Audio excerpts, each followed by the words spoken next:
the Limerick Writers Centre and Revival Press. And I want to thank you for joining us this evening for the launch of Look In from the Bard of Birdhill himself, Michael Durack.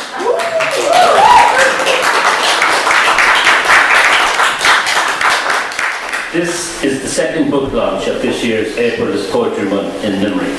And next Friday we're going to be back here again with the launch of Vivian McKechnie's second collection, Shades of Red. So please come along to that too if you can.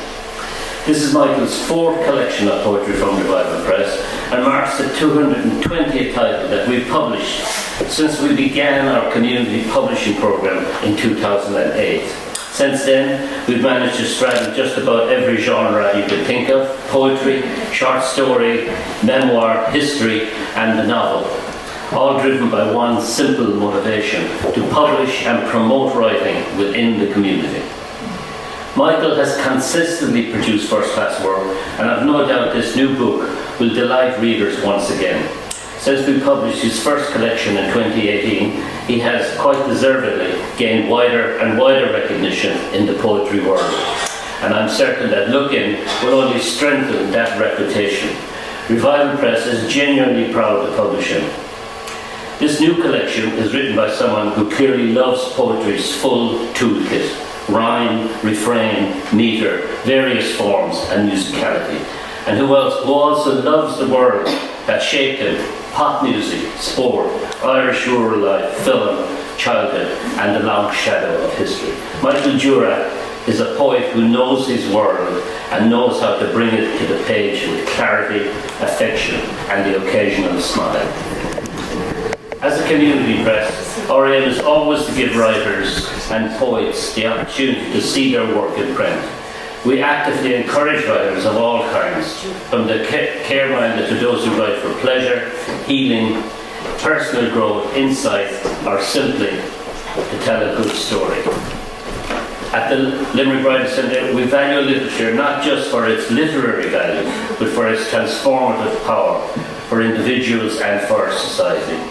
We believe, as Seamus Heaney has said, that stories, poems, diaries, songs, memoirs function as bearers of value.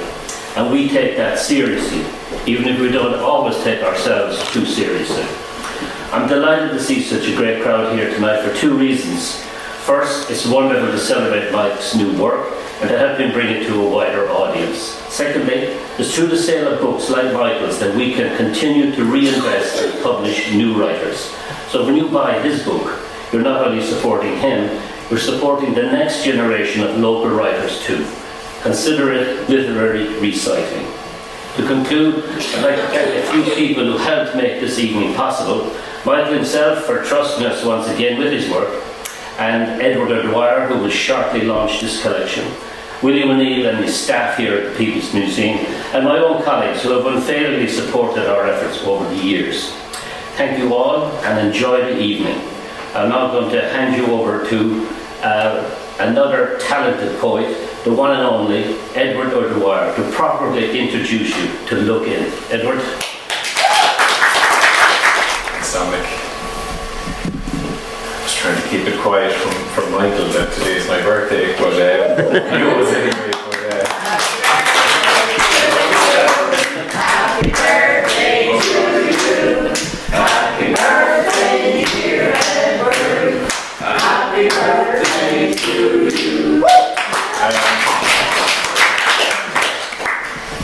The reason I mention it, I suppose, is because, you know, I couldn't pass up the opportunity to launch such a brilliant book by such a brilliant poet. You know, people have birthday parties every year. I'll have another one next year. But I couldn't pass it up. I couldn't live with knowing that I passed up that chance. So here I am.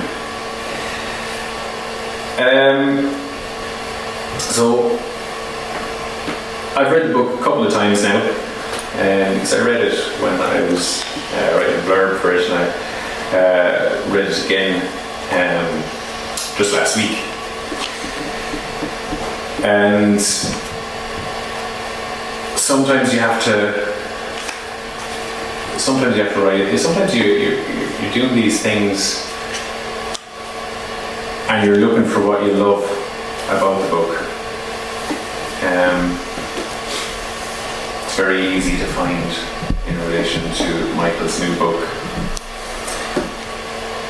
What I loved about it was leaping off of each page. When I read a collection of poetry, I can usually place it into one of 4 categories. Number 1, poet of no poems I enjoy. Though this is not necessarily a judgment that the poetry is without quality. Number 2 is poet of some poems I enjoy, but where I could take or leave the many others. And just for the sake of context, this is the category into which I put Seamus Heaney. Anyway, number 3, poet of many poems I enjoy. This is more than some, but less than most of the poems in it. And finally, number 4, poet of poems that consistently interest me. And in this category, it's a rarity that the poet would write a poem I wouldn't enjoy. Just a little note, each category adopts the word enjoy in inverted commas here, because I'm talking about taste, something that it's especially subjective when it comes to poetry. I am a lover of poetry, but the truth is a huge amount of it doesn't interest me at all. Not very many poets make it into my 4th category. Michael Durack is one who does. I am a full-fledged fan, in fact, and this new book, Look In, it's another reminder to me of why I am a fan. That's as far as I'll go with putting Michael's work into categories, though, because I don't like what it suggests. That suggests limitations, it suggests boundaries, confines, and all these neat little boxes. His poetry it's never impeded by any of these things. If there's one reason, if there is a reason his poetry so consistently captures me, I think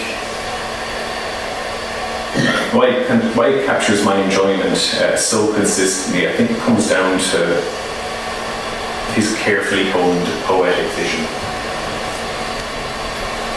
And I can't overstate that. It is carefully honed. Michael's poetry appeals to me because of its subject matter, but I always think it's remarkable when a poet can persuade me to feel genuine interest in a subject I'd never otherwise have interest in. Here's an example. So Michael is a lover of history, and his poetry in his collection expresses a particular interest in the explorer Ernest Shackleton and the tale of endurance told in his expedition to Antarctica aboard a ship called Endurance. The poet designates a section of the collection to this topic, and the more general theme of resilience and perseverance, it is always present. There is the poet's own COVID and lockdown circumstances, for instance. But what stands out and what elevates the poems is Michael's skill and awareness of how to balance the historian with the different purpose of being a poet.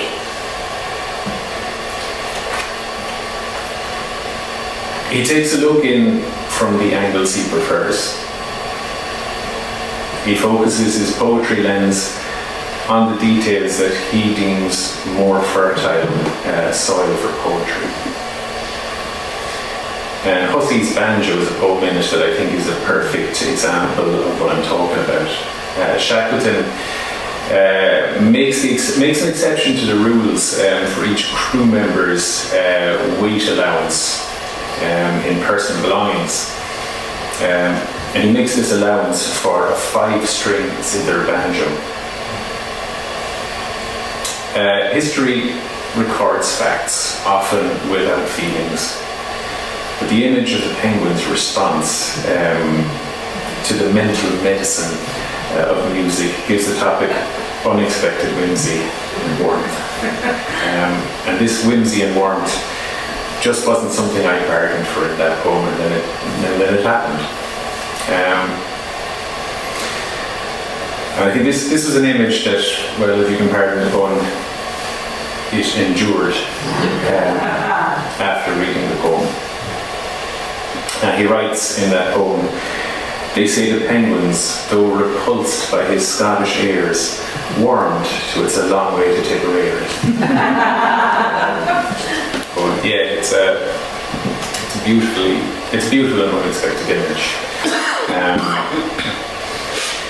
This ability of Durack's to balance his role as poet with his interests, and whether those interests are the historic, the musical, the sport, or other, it is a constant. The balancing act changes requirements from poem to poem, but it's always noticeably going on. And that requires skill, real skill. That poem, Pussy's Banjo, and the others as well in that section, they were poems I was able to enjoy so much because of their style and execution. Michael Durack understands style. The art of not what you say, but how you say it. He understands that. There's a deep sense that Michael is sure that style matters hugely, and that he's deeply in touch with what his style can and should be. His great skill as a poet means that his execution, poem after poem, is always considered, always measured, always custom fitted to the style, so that the poem can catch the light to glint and sparkle in all the right ways.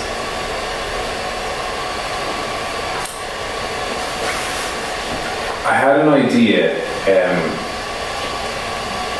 to ask AI a question because, well, I'm a teacher, and this is in classrooms now, and all my students are asking AI questions and generating answers, and I'm freaking out telling them that, well, you can't do that in the lead insert, so answer the question yourself. But I followed suit and I asked AI a question. I asked, why don't many people read poetry anymore? The answer it gave me, its perception was that modern poetry is too complex, abstract, or self-indulgent. And it's hard to follow the response, you know? Poets want to be renowned as poets of utmost seriousness, and typically they avoid any kind of lightness. They seem to view it as perilous. I'm not saying any poet goes out of their way to be boring or humorless, but won't name anyone, okay? But poetry throughout history kept faith in traditions of entertainment and engagement. The poet Adrian Mitchell from Liverpool, he lamented that most people don't care about poetry anymore because most poetry doesn't care about most people. So is it any wonder poetry struggles to secure a market these days? Why bookshops don't really want to stock poetry titles and at best hide a few dusty titles away in the corner? I mean, how many canonical modern Irish poets know how to or even dare to have fun in their poetry? Probably just Paul Durkin, and I don't think he'd ever admitted to being fun. Anyway. Too many of them, they're just concerned with living up to a view that their work matters a great deal more than it really does, that the fate of civilization depends on it. Michael Durack doesn't suffer any such misguided delusions, and more than anything, it's his ability to have fun that I really cherish in his poetry. His willingness to be playful, recognizing the need for something you could call enjoyable. It's a great asset of his poems. He can embrace lightness without fear, and then quickly return to loftier subjects with no damage. Okay. I'm going to make a quick confession. So, bless me, Father, for I have sinned. It is 20 odd years since memory. Last week, I read a poem. I read the poem Scrambled Eggs to a Gathering of Poets. And I chose to deliberately read it in this painfully blank way. So, no tone, no nuance. I was really trying to hide and kind of deactivate the rhythm and lilt and cadence that Michael has written into that poem. And despite that, somebody there said, that would make a great song. And I agreed. I said, yeah, it would. Listen to it again. And then I sang it, as intended, to the tune of Yesterday by the Beatles. I adore your face and I so admire your legs. But when morning comes, how I long for scrambled eggs. Anyway. So this is Michael Durack being unapologetically, unashamedly light and fun. But there is also tremendous skill gone into the poem. Okay, the fun should never distract from the skill. You know, it's okay to appreciate both, and we should appreciate both. There is an incredible handling of language that goes into that kind of poem, and well, the control over the language, not to mention the invention and just the sheer boldness it took to come up with this fascinating idea in the first place, it is to be admired. And this willingness to have fun and to adopt humour, and in many slanty ways, it is a cornerstone of his poetry. If poetry stands a chance at all of recovering from an ever-dwindling readership, it doesn't. But it will be because of poets like Michael Durack. Poets who can do it all and make it interesting, who can make it engaging, can make it memorable, can make it relatable, can make us care. When I say that Michael Durack can do it all, I mean that quite literally. He's a poet who loves working with form. In a time when traditional poets are kind of grumbling about Instagram poets and how they're not serving their apprenticeships, it's happening. Yeah, the purists. Look-In is a collection that firmly states the poet's respect for tradition and for poetics. He has done the work and continues to do the work. And I don't get the impression that the use of various forms and structures comes out of anything more than just a genuine appreciation for form. Michael loves form. It is an exercise in skill. It is an exercise in control. You test yourself against the structure, and I think he enjoys that.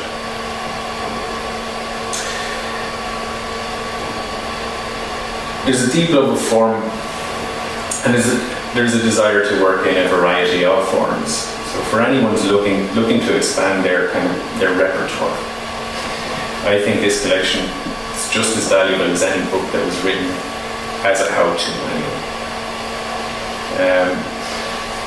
Just so you can get an idea of the kind of forms that I'm talking about. The collection has pantoums. Okay, it has one called Writing Poems. Villanelles 4. I remember a previous poem of yours, Michael, where you referred to Villanelles, wasn't it? Villanelles. I love Villanelles. There's 4 of them in here. 2 quaterns. Right. A rondo. So the forgotten half-sister of Villanelle. A a ghazal, glosas, one glosa, and a poem in 2 triolets as well. So, that's a lot of form, and yeah, I mean, it's not just form for form's sake, they're fabulous poems. Also, when I say that Michael can do everything, I'm not only talking about form, not only talking about the range of poetic forms that are going on in the book. The book is also replete with different kinds of poems. Dominic mentioned some of them already, because while he is a poet of many interests, and he draws from these interests a lot in the poetry. The poems are filled with nods and references to sports and sporting events, music, writers' lives and writers' work, film, mythology, and even his own life, nostalgic memories from things throughout his life. There's one poem called Embracing the Hybrid Arts, for instance, where he rips off of classic poets like Keats, Dickinson, Heaney and Frost. In another, in praise of adverbs, he advocates playfully for well-chosen adverbs, and it's this clever sort of poem. I think you introduced the poem there last week where you said, well, you should never write about writing, but here's a poem about not writing. But I love poems about writing, actually. They have to still be good poems, but I was thinking, did you know the Billy Collins poem, Tension? It reminded me it reminded me of the Billy Collins poem, Tension. It was just a humorous motif and then the meticulous construction within the poem, but it's a brilliant poem. Keepers was another one that I thought was really cool. So Patrick Kavanagh, of course, is a celebrated poet, but in this poem, Michael is giving him his kudos as a goalkeeper. Specifically a Gaelic footballer and a cool boira. It reminded me of years ago. I met Ronnie O'Sullivan. He was doing an exhibition that year in Limerick. I met him, and I'd say he gets sick talking about snooker. So I asked him about his little-known novels. Ronnie O'Sullivan wrote a couple of novels. In fact, he did. And first he was so shocked, but he was delighted to have a conversation because he was like, "Oh, somebody doesn't want to talk to me about snooker, great." But yeah, I think the poem about Kavanagh as a goalkeeper it makes a good one. That we should never be defined by the one thing, even if we do it better than everybody else. It shouldn't define us. We are other things as well. Including Kavanagh and Ronnie O'Sullivan.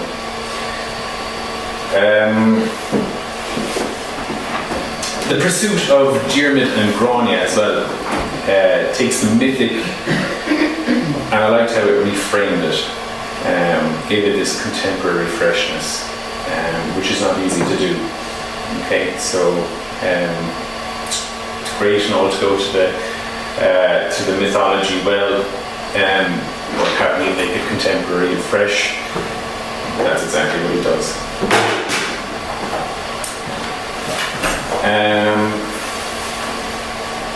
Recycled as well, explores loss at a macro level, connecting atrocities in Gaza with a pattern of no longer there that runs throughout history. In another poem, Durack remembers his uncle, and also Hamlet's Polonius and the Playboy of the Western World's Christy Mahan. Now that's the title poem of the collection, Look In. But in that poem, two words really stood out to me that I thought were important. He uses the phrase verbal smirk. And Dora has it, Dora has it there because she realises how important that phrase is when you think about Michael's work. Verbal smirk. I just couldn't help but think that Michael's work, his poetry, shines with these moments. His poems, they're laden with them. He deals probably more in wry chuckles and snickers than laugh out loud moments. For instance, he wholeheartedly embraces puns, and he often manoeuvres himself to look at life from angles that seem to require that little bit of manoeuvring. He's a poetry rogue, and that impish way of his, it's so perfectly captured, I thought, in, a few poems, but the one I'd mention is Controversy. There's a poem in here called Controversy, and it's about a townland in Tipperary. I'd never known, but I looked it up, and it does exist. And it is called Controversy, but he does something very clever, very enjoyable with it, and I think read that poem and you'll understand what I mean by verbal smirk. I could go on and on here. I probably have. How long have I been going on? I must be a year older. Mine is birthday again. I think it's best to leave poems speak for themselves, though. Poems should speak for themselves because, poems sometimes survive, but poets never do. They're best heard and read as well. I hope I haven't spoiled any. And I also hope that you sing Scrambled Eggs in full. No pressure.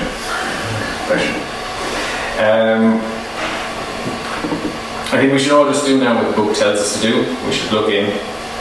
But before I just say this one last thing, that the look in you give here shouldn't be something brief, it shouldn't be something flippant. Some books contain so much more than you could possibly have expected, and I think this is one of those books, and massive congratulations on it, Michael. So, look in, look closely, look closer, keep looking, look again.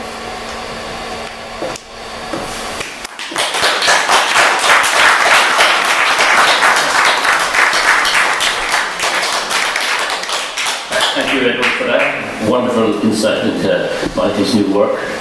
And it's always a pleasure to have Edward in the room at a poetry event. Okay, it's time to listen to hear from the Bard himself, Michael Durack. Will you come up to the mic?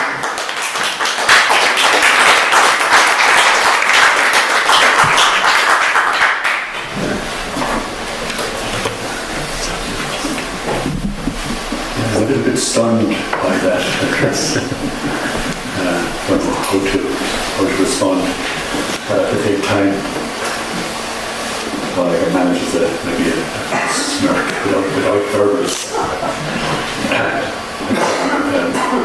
So thanks very much for turning up anyway. I woke up this morning early with a horrible feeling that when I got to Limerick and Perry Square, I'd find my wife, 2 daughters, and maybe one other of an audience, Dominic and a few. So I was looking at 7, 8, maybe 9 seats taken.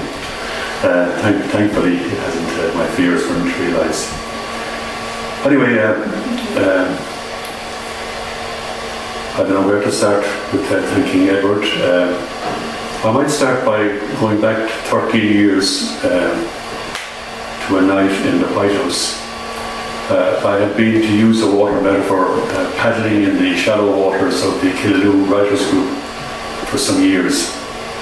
And then my brother and I on a gig. I dipped my toes in the deeper waters of the Limerick writing scene at the White House. And that night I met the late great Barney Sheehan for the first time. It shows I was way behind the times, because the writing scene obviously was quite vibrant at that stage in Limerick, but it was new to me. And I also met Dominic Taylor for the first time, which is interesting again, because he had been doing sterling work for a long time.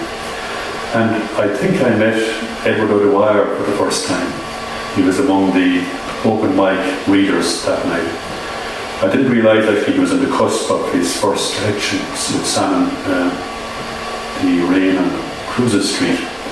But I remember being impressed by this particular young man reading and not knowing what his name was or what his background was or what his reputation was, but it didn't take me long to catch up. So that night anyway marked a big turning point in my writing career. I became involved with the Limerick Writers' Centre with Revival. Thanks to Dominic, I got a memoir in prose and poems published, and then a series of poetry collections.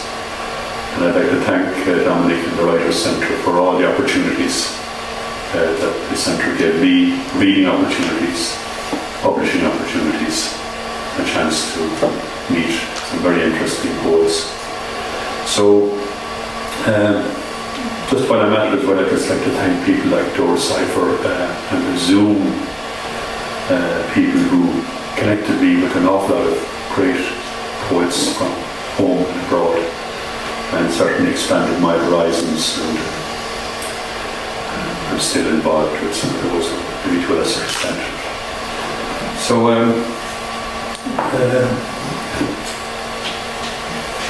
that was 2013, and it was the big breakthrough for me. I'd just like again to thank anybody who's involved with the book itself. I don't know the book designer, Catherine Shields. I was more familiar with Lock Bender for many years, but certainly Catherine has done a fine job. And when it comes to design, I can't but mention my daughter Ruth, who did the cover design once again. This is her 4th or 5th book cover.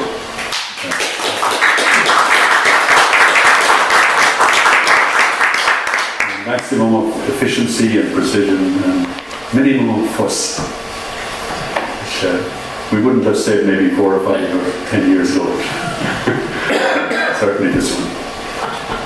Just while I'm at it as well, then I'd like to acknowledge the support of my family, my wife Mary, Lillian who's here, 2 other children who can't make it, Emily in London and Stephen in Cork. And I'm delighted that my 2 brothers to whom the book is dedicated, Austin and Eamon, are here with me. And while there are no grandchildren this time, there were several here last time, including one very active lady who was making plenty of noise in the room next door. I'd like to welcome my granddaddy, Ushin Bevan from Wales, who's joined us.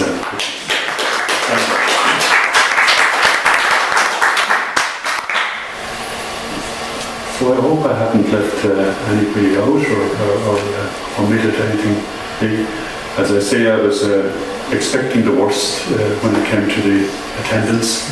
So many thanks to all of you for turning up.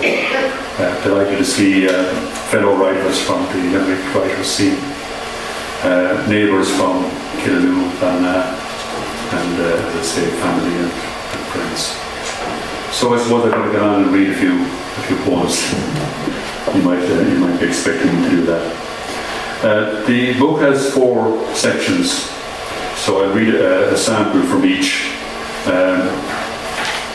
I think Edward mentioned the poem Embracing the Hybrid Arts. There are quite a few form poems. This is not a form poem, but it's an experiment. John Keats wrote a famous poem, Ode on a Grecian Urn. And in that poem, there's an overlap between the arts of writing or poetry and painting and pottery. So I decided to follow Keats's lead and see what would happen if I combined poetry with some other activities, including pottery. And this is what came out. Embracing the hybrid arts. Thwarted by a stubborn writer's block, the muse on an extended sabbatical, I drew on my apprenticeship to the ceramic craft, aspired to the hybrid art of pottery, wrapped my lyrics around the potter's wheel, in hopes to generate an alternative ode on a Grecian urn, but my earthenware turned to mud, material only for slinging at gloating rivals. Some of it stuck. Done with pottery, I turned to the ducks and geese, the roosters and pullets of my childhood. If hope was the thing with feathers, then my poetry might take wing.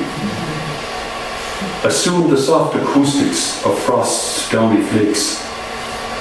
At cockcrow, I sifted in vain amid the straw for the golden eggs of my new vocation.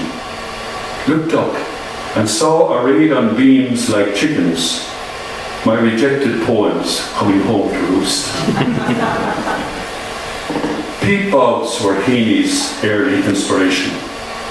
His digging conducted with a squat pen. I trusted in Pietri to be my salvation. Speared my slang into the fen of language and scooped up a squelchy, soggy mess. Confident that the sun, a drying wind and careful husbandry might save it, and transport it to its station on the hearth, to flame and glow and keep the home fires burning.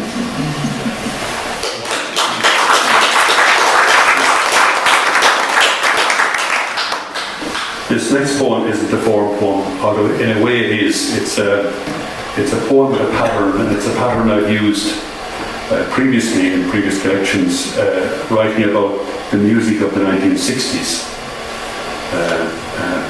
the years, my formative teenage years.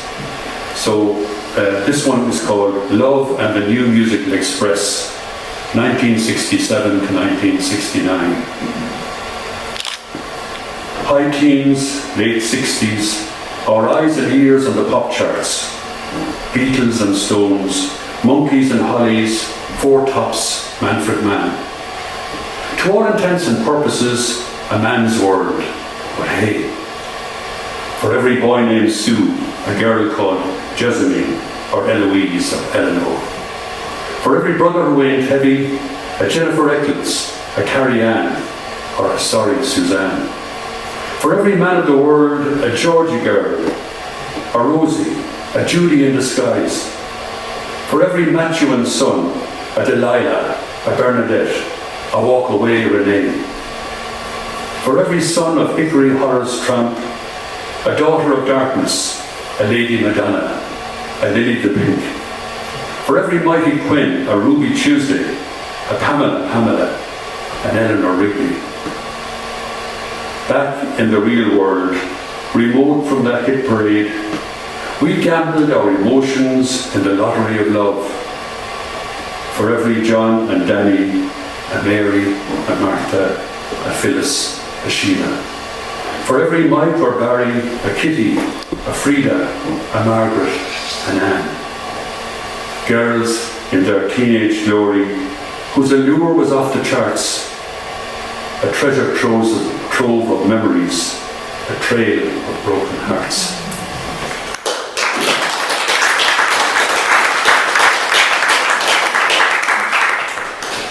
I'll move on to the second section, which is entitled On the Border.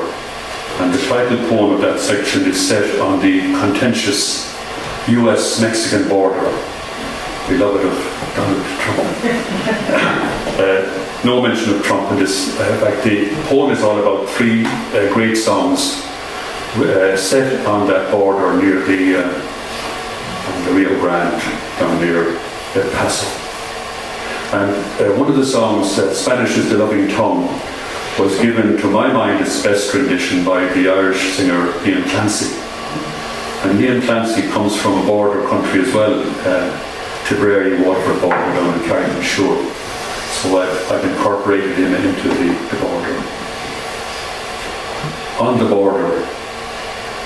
No happy endings for lovers on the Mexican border, if the songs are to be believed, though the bells of San Agustin peal thrillingly, and Rosa's cantina is alive with music and dancing, and Spanish lays claim to the title of the loving tongue. Happy endings are not to be expected, where loaded guns are drawn to correct injustice and to arbitrate disputes over poker hands and love.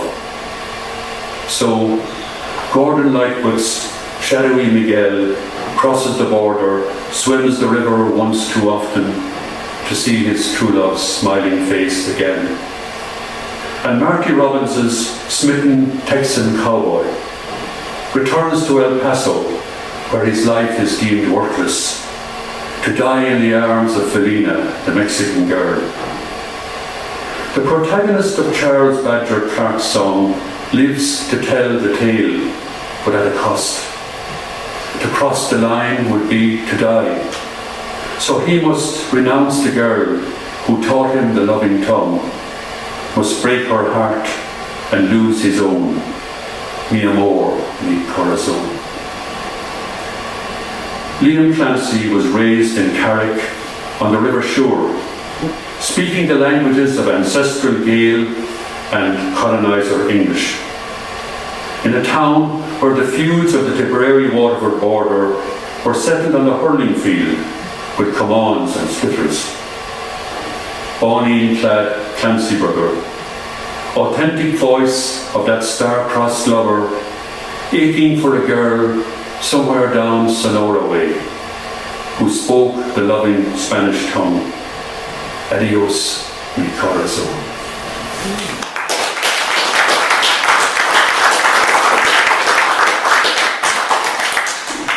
And while I'm in Carrick-on-Shore, I'd like to mention another great man from that town, that border country, the poet Michael Cody, who died a few years ago, and I was lucky to meet up with him on a few occasions.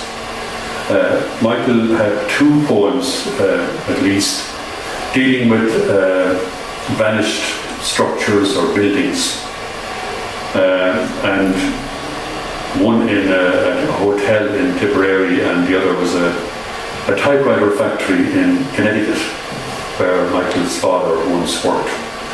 And those poems resonated with me because the farm where I grew up, out near Birdhill, also gave way to progress in the form of the M7 motorway. So this poem is called, I think Edward referenced it already, one called Recycled. And I've included, by way of epigraph, a line from Michael Cody. There, as clear as day, it all no longer is, from The Invisible Hotel. On the M7 motorway near Junction 27, look out for those fields of tillage and pasture, and find them, in Michael Cody's words, no longer there. In Lower Manhattan's Battery Park, crane your neck for the steepling twin towers that have been utterly recycled to air. In cool Fort Henry and Garrynatanil, sleepers and rails recycled where a throbbing branch line's no longer there. In town and in country, nostalgia buffs seek out factories, ballrooms, cinemas, all recycled, no longer there. In Gaza, war's erasing apparatus reads its daily obliteration, its nightly transformation. Hospitals, schools, streets and houses no longer there. Mineral, vegetable, animal, human, recycled to dust and air.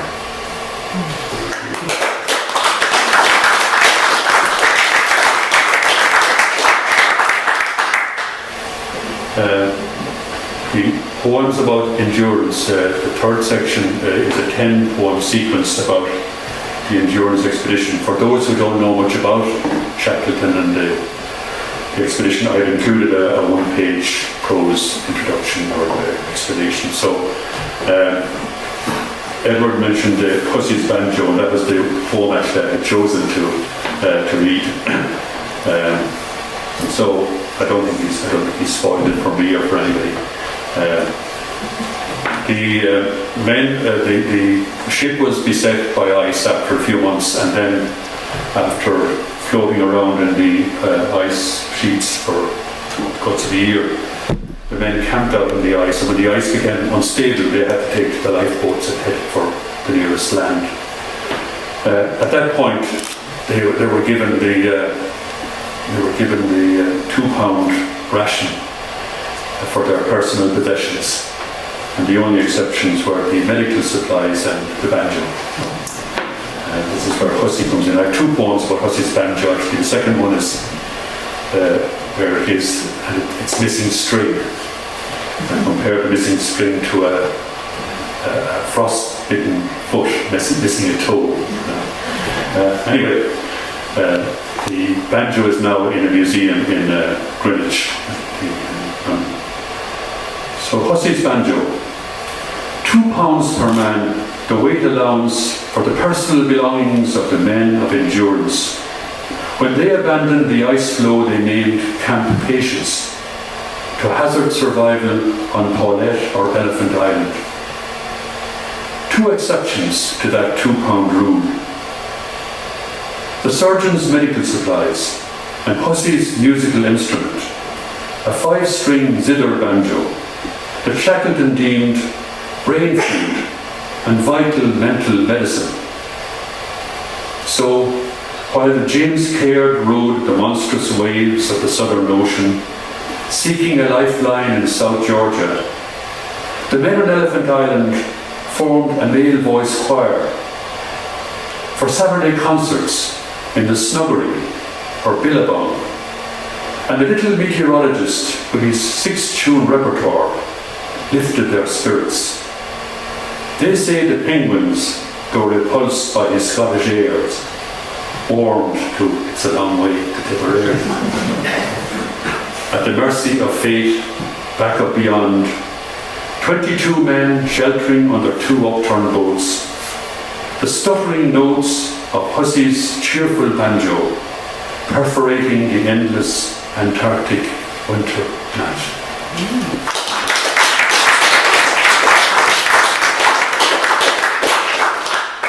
I'm not overstaying my welcome. I'm going on to the last section of this one.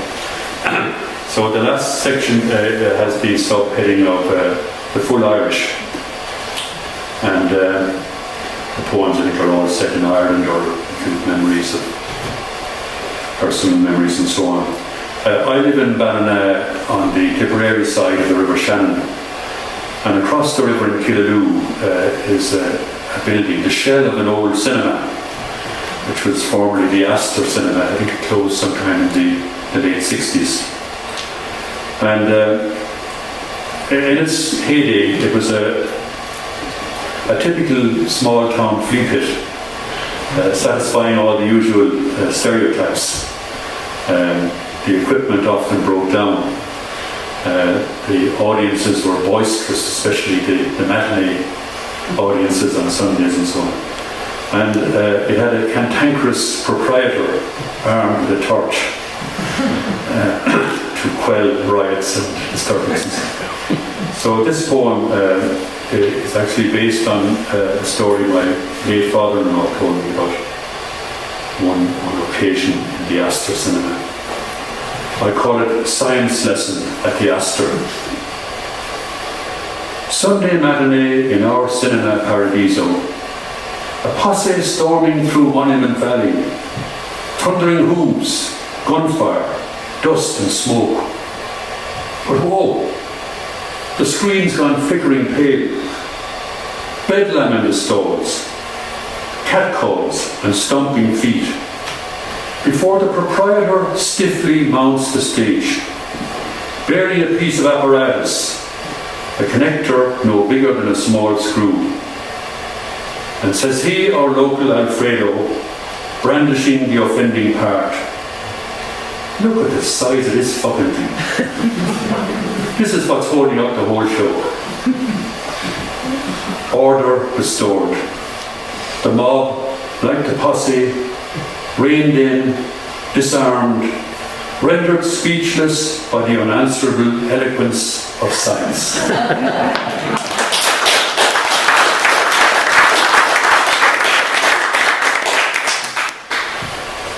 Right, the title poem of the whole collection is Look In. This is the one with the verbal smirk. It's a two-syllable, two-word title, and looking at it, the exclamation mark I think is more important than the actual two words that precede it. It was a phrase used by my uncle, my favourite uncle who lived up in North Kildare. Curiously, my last launch, a few of his children were down here, came down for the occasion. I hope we can meet up with him soon. But he wasn't much of a drinking man. He got a little kind of late in life, and even then, I think a moderate drinker. But he brought his own little quaint sense of humour to the pub anyway. Look in. Faithful to Polonius's assertion that brevity is the soul of wit and tediousness the limbs and outward flourishes, my uncle would remark, look in, while seated in a corner of his local pub. Look in. Spoken wryly, shorthand for look what the cat trapped in. Look in. Betokening the unexpected entrance of no grandee, luminary, top banana, nor salt of the earth pillar of church or state. A signal more like a verbal smirk. Acknowledging the arrival of some oddball, maverick, reprobate, or wild colonial boy, a cowboy, loose cannon, or ne'er-do-well. If Christy Mahan were to poke his head inside the door, and he destroyed walking since Tuesday was a week, having killed his father with the blow of a lie, he'd surely hear my uncle's words. Look in.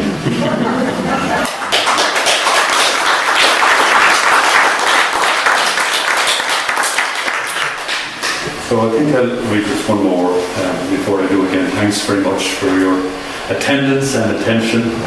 As I say, I'm thrilled and delighted at the turnout.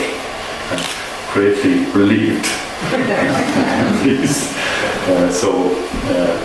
Let's say I hope you look into this set of covers of this book and get some enjoyment for it. The final poem is the final poem of the collection, the Full Irish, and it's a bit misleading in that it doesn't cover every aspect of Irishness from the dawning of time, but it's about as much of the Full Irish as I can fit into one page of that poetry. The Full Irish. Celt or Norman, West European or West Brit, East Atlantean, old-fashioned, cheap Irish. Thatched cottage, bungalow blitz, apartment block Irish. Potato famine, Celtic tiger, boom and bust Irish. Potholes, loose chippings, Old Bog Road Irish. Brian Aaron Lewis, M50 Irish. Flahulach would give you the shirts from their backs, and tight-fisted, with mine mice at the crossroads, Irish. Diaspora, to Hell or to Connaught, to Kilburn or the Bronx, Irish. Immigrant, direct provision from Syria or Nigeria, Irish. Bacon and cabbage, pint of plain Irish, ball of malt and chicken curry Irish, Chardonnay and fish and chips Irish. Affluent, high-tech, multinational Irish. Poor but proud, collar and tie but no shirt Irish. Irish, not free but Gaelic as well. River dance, Bowron, country and western Irish. Flag waving, nationalist Irish. Flying the colours of Arsenal and Liverpool. Faith of our fathers, priest-ridden Irish. Gay Pride, Rainbow Bedecked Irish, Clash of the Ash and Garryowen Irish, Gift of the Gab, Blarney Stone Irish, Comely Maidens, Cute Whores and Up Your Bios, Ireland, Back at Beyond, .ie.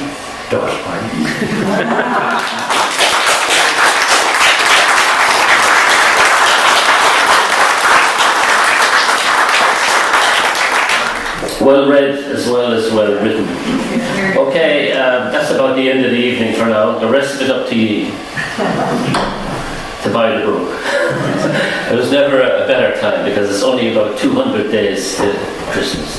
Buy one as a present for somebody else. And listen, thanks for coming. I hope you enjoyed the evening. I was delighted to see every seat filled. Amazing. Yeah, unusual business. Thanks a million. Okay, good night.